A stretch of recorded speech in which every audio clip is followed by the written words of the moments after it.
नमस्कार। सावित्रीबाई फुले शिक्षण प्रसारक मंडल संचालित श्रावणलाल मोदी विद्यालय से मैं सह शिक्षिका श्रीमती कड़वे एएस आज कक्षा 10वीं का हिंदी विषय पढ़ाने वाली हूँ। आज के लेक्चर नंबर 17 में हम बरसे ही जलद यह यूनिट 2 की पहली कविता हम देखेंगे। कविता के अंतर्गत घटक इस प्रकार रहेंगे। सबसे पहले हम प्रस्तावना लेंगे, उसके बाद कविता वाचन लेंगे, उसके बाद कवि परिचय लेंगे, कविता का संपूर्ण भावार्थ देखेंगे और कविता के अंतर्गत जो भी कठिन शब्द आएंगे उनके अर्थ भी देखेंगे। बरसे ही जलद यह कविता गोस्वामी तुलसीदास जी की लिखित है।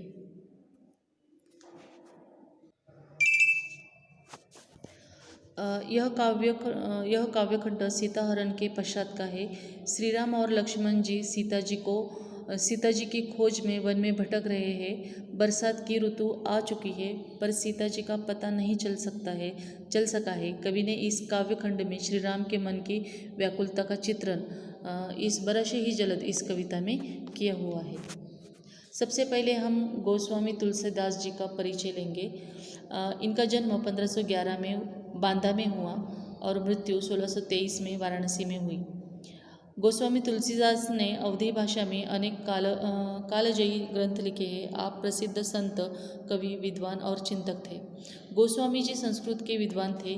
आपने जनभाषा अवधी में रचनाएं लिखी। आज से 500 वर्ष पूर्व जब प्रकाशन, दूरदर्शन, रेडियो जैसी सुविधाएं नहीं थी, ऐसे दौर में भी आपका ग्रंथ रामचरितमानस जन जन को कंठस्थ था। आपके द्वारा रचित महाकाव्य रामचरितमानस को विश्व के लोकप्रिय प्रथम 100 महाकाव्यों में महत्वपूर्ण स्थान प्राप्त हुआ है। आपकी प्रमुख कृतियाँ हैं रामचरितमानस, यह महाकाव्य, कवितावली, विनय पत्रिका, गीतावली, दोहावली, हनुमान बाहुक, बरवै रामायण, जानकी मंगल आदि। बरसे ही जलद यह कविता हम सबसे पहले इसका वाचन करेंगे।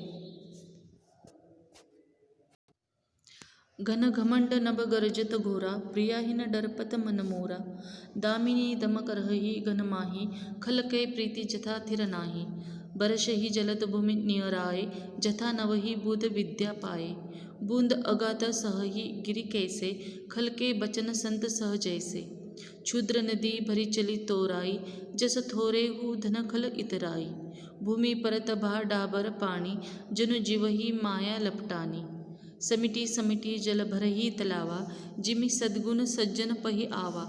सरिता जल जलनिधि महु जाई, होई अचल जिमि जीव हरि पाई। दोहा: हरित भूमि तृण संकुल, समुझी परहि नहीं पंथ। जिमि पाखंड विवाद ते, लुप्त तोहि सद्ग्रंथ। दादुर धुनि चहु दिशा सुहाई, वेद पढ़हि जनु बटु समुदाई। नव पल्लव भय विपट अनेका, साधक मन जस मिले विवेका। अर्क जवास पात बिनु भयऊ, जस सुराज खल उद्यम गयऊ। खोजत कतहु मिलई नहीं धूरी, करई क्रोध जिमि धर्महि दूरी। शशि संपन्न सोह मही कैसी, उपकारी कै संपत्ति जैसी। निशितम घन खद्योत बिराजा, जनु दम्भिन्न कर मिला समाजा। कृषि निरावही चतुर किसाना, जिमि बूद तजहि मोह मद माना। देखियत चक्रबाक खगनाही, कलहि पाई जिमि धर्म पराही। विविध जंतु संकुल मही भ्राजा, प्रजा बाढ़ जिमि पाई सुराजा। जह तह रहे पथिक थकि नाना, जिमि इंद्रिय गण उपजे ज्ञाना। दोहा: कबहु प्रबल बह मारुत, जह तह मेघ बिलाही। जिमि कपुत के उपजे, कुल सद्धर्म नसाही। कबहु दिवस मह निबिड़ तम, कबहु प्रकट पतंग। बिनसहि उपजई ज्ञान जिमि, पाई कुसंग सुसंग। इस प्रकार हमारी यह कविता है। अब हम हर एक पंक्ति का अर्थ यहाँ पर विस्तार से देखेंगे। घन घमंड नभ गरजत घोरा, प्रियाहीन डरपत मन मोरा। दामिनी दम करहि घन माही, खल कै प्रीति जथा थिर नाही। अब कवि कहते हैं कि आकाश में बादल, घोर घनेरे बादल छाए हुए हैं, इधर उधर घूम रहे हैं और श्री राम जी कह रहे हैं कि प्रिया मतलब सीता जी को वो कह रहे हैं कि सीता के बिना मेरा मन डर रहा है। बिजली आकाश में ऐसे चमक रही है जैसे दुष्ट व्यक्ति की मित्रता स्थिर नहीं रहती, यानी वह चमकती है और चमक कर लुप्त हो जाती है। जैसे झूठे और दुष्ट मित्र काफ़ी समय तक हमारा साथ नहीं दे पाते हैं। जब तक उनका स्वार्थ होता है तब तक वो हमारे साथ रहते हैं और बाद में साथ छोड़कर निकल जाते हैं। उसी तरह आकाश में बिजली भी चमक कर लुप्त हो रही है। बरस ही जलद भूमि नियराए, जथा नवहि बुध विद्या पाए, बूंद अगाध सहहि गिरि कैसे, खल के बचन संत सह जैसे।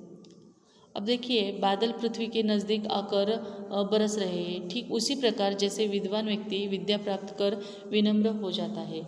जितनी ज़्यादा विद्या वो प्राप्त करता है उतना ही वो विनम्र हो जाता है। उसे चिल्ला कर या हर किसी को बताने की ज़रूरत नहीं पड़ती है कि मैं विद्वान हूँ। उसका एक शब्द ही काफ़ी होता है उसकी विद्वत्ता दिखाने के लिए।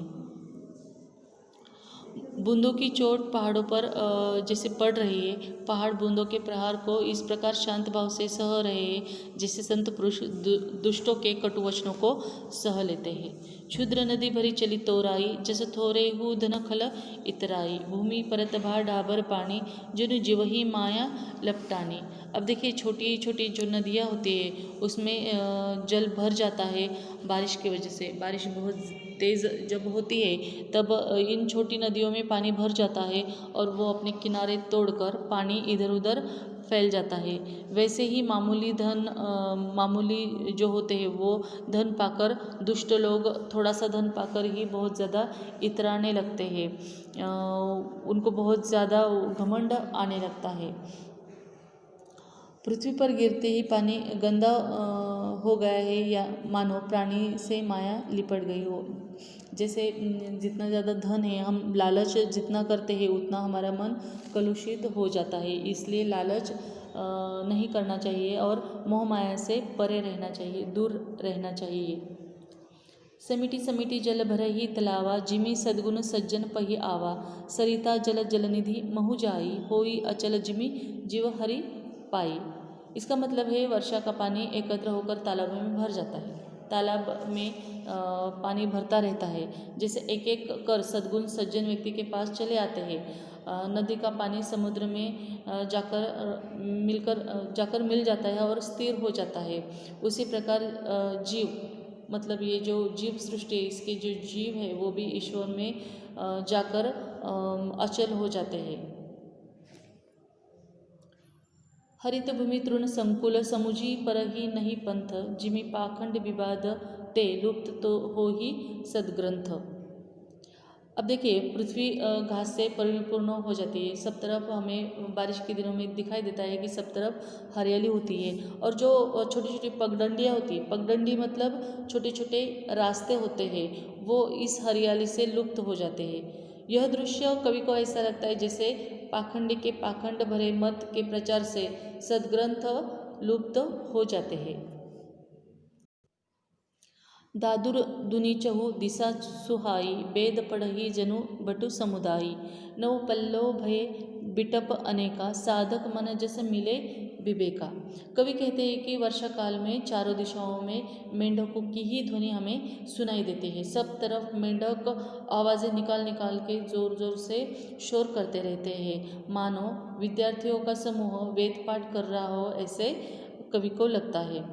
अनेक वृक्षों में नई नई कोंपले आते, कोंपले मतलब नए पल्लव आते, नए पत्ते निकल आते हैं, जिससे वे ऐसे हरे भरे तथा सुशोभित लगने लगते हैं जैसे साधना करने वाले किसी व्यक्ति का मन ज्ञान प्राप्त करने पर प्रफुल्लित हो जाता है। जो ज्ञानी होता है उस ज्ञान की चमक उसके चेहरे पर दिखाई देती है।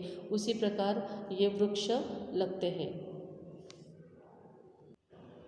अर्क जवास पात बिनु भयऊ, जस सुराज खल उद्यम गयो, खोजत कतहु मिलई नहीं दूरी, करई क्रोध जिमि धर्म ही दूरी। अब देखिए, बरसात के दिनों में मदार और जवास के पौधे पत्तों से रहित हो जाते हैं, मतलब इनके सारे पत्ते निकल जाते हैं। उन्हें देखकर ऐसा लगता है जैसे मानो अच्छे शासक के राज्य में दुष्टों का धंधा जाता रहा हो, खत्म होता रहा हो। धूल खोजने पर भी बारिश के दिनों में नहीं मिलती है। जैसे क्रोध धर्म को दूर कर देता है, उसी तरह वर्षा ने धूल को नष्ट कर दिया हो, ऐसा प्रतीत होता है। शशि संपन्न सोह मही कैसी, उपकारी के संपत्ति जैसी। निशितम घन खद्योत बिराजा, जनु दंभिन कर मिला समाजा। अनाज से युक्त म्हणजे खेतों में लहलहाते हुए हरे भरे खेत पृथ्वी कुछ इस प्रकार शोभायमान कर देते हैं कि उसकी शोभा का वर्णन वो अवर्णनीय होता है। बहुत ही खूबसूरत वो लहलाते हुए खेत लगते हैं। रात के अंधकार में जुगनू चारों ओर दिखाई दे रहे हैं। उन्हें देखकर ऐसा लगता है जैसे घमंडियों का समूह एकत्र हो गया है। जैसे सूरज के सामने जुगनू चमके तो उसकी चमक दिखाई नहीं देती है, लेकिन अंधकार में जुगनू चमकते हैं तो उन जुगनुओं के झुंड को देखकर ऐसा लगता है जैसे किसी घमंडियों का समूह एकत्र आ गया हो। कृषि निरावही चतुर किसाना, जिमि बुध तजहि मोह मद माना। देखी अत चक्रबाक खगनाए, कलिही पाई जिमि धर्म पराही। अब देखिए, चतुर किसान अपनी फसलों की निगरानी करता है, उसकी रक्षा करता है, उसके अंदर जो घास फूस निकल आती है उसको निकाल कर फेंक देता है। इसे देखकर ऐसा लगता है जैसे विद्वान लोग भी अपने अंदर की जो मोह माया होती है उसको त्याग कर रहे हैं। देखिए, चक्रवाक पक्षी जो है वो बरसात के दिनों में दिखाई नहीं देता है। इससे ऐसा लगता है जैसे कलयुग में धर्म पलायन कर गया हो, ऐसा कवि यहाँ पर कहना चाहते हैं। विविध जंतु संकुल मही भ्राजा, प्रजा बाढ़ जमी पाई सुराजा। जह तह रहे पथिक थकी नाना, जिमि इंद्रिय गण उपजे ज्ञाना। यह पृथ्वी अनेक प्रकार के जीवों से भरी है। कई सारे प्रकार के जीव यहाँ पृथ्वी पर है। यह उसी तरह शोभायमान हो रहा है जैसे अच्छे राजा के राज्य में प्रजा की वृद्धि होती है। जो सफ़र करते हैं वो राही थक कर ठहरते हैं। जैसे मनुष्य को ज्ञान प्राप्त होने पर इंद्रियां शिथिल हो जाते हैं और विषयों की ओर जाना छोड़ देते हैं, ऐसा कवि यहाँ पर कहना चाहते हैं। अब देखिए दोहा, कबहू प्रबल बह मारुत, जह तह मेघ बिलाही। जिमि कपूर के उपजे कुल सधर्म नसाही। कबहू दिवस मह निबिड़ तम, कबहू प्रकट पतंग। बिनसई उपजई ज्ञान जिमि, पाई कुसंग सुसंग। कभी कभी वायु बहुत तेज गति से चलने लगती है और इससे बादल यहाँ वहाँ गायब हो जाते हैं। वायु मतलब हवा।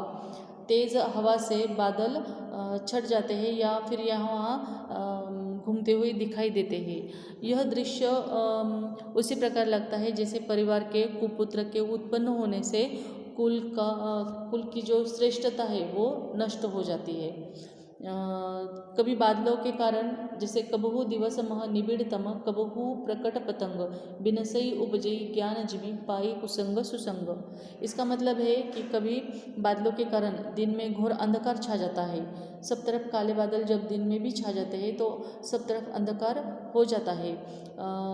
और कभी सूर्य प्रकट हो जाता है, तब लगता है जैसे बुरी संगति पाकर ज्ञान नष्ट हो गया है और अच्छी संगति पाकर ज्ञान उत्पन्न हो गया हो, ऐसा इन पंक्तियों का अर्थ है। इस प्रकार रामचरितमानस से लिए हुए ये दोहे यहाँ पर समाप्त होते हैं। कुछ शब्दों के हम अर्थ देखेंगे। घोरा का मतलब है भयंकर, डरपत मतलब डरना, और खल का मतलब है दुष्ट। जथा मतलब यथा या जैसे। खीर मतलब स्थिर। नियराई मतलब नज़दीक आना और नवही झुकना। बुध का मतलब है विद्वान और तोराई मतलब तोड़कर। ढाबर मतलब मटमैला और लपटानी मतलब लिपटना। जिमी मतलब जैसे और बटु मतलब बालक। विटप मतलब पेड़ या वृक्ष। अर्क का अर्थ है मदार का वृक्ष और उद्यम का मतलब है उद्योग। कतहु मतलब कहीं और सोह मतलब सुशोभित होना। दम्भिन्न मतलब घमंडी और निरावही मतलब निराना। तजही का अर्थ है त्यागना और मद का अर्थ है घमंड। चक्रवाक मतलब चक्रवाक पक्षी और भ्राजा मतलब शोभायमान होना और मारुत का अर्थ है हवा। नसाई का अर्थ है नष्ट होना और निबिड़ मतलब घोर मतलब घना। विनसई का अर्थ है नष्ट होना। इस प्रकार यह कविता यहीं पर समाप्त होती है। लेक्चर नंबर 18 में हम 2 लघु कथा है ये पाठ देखेंगे। धन्यवाद।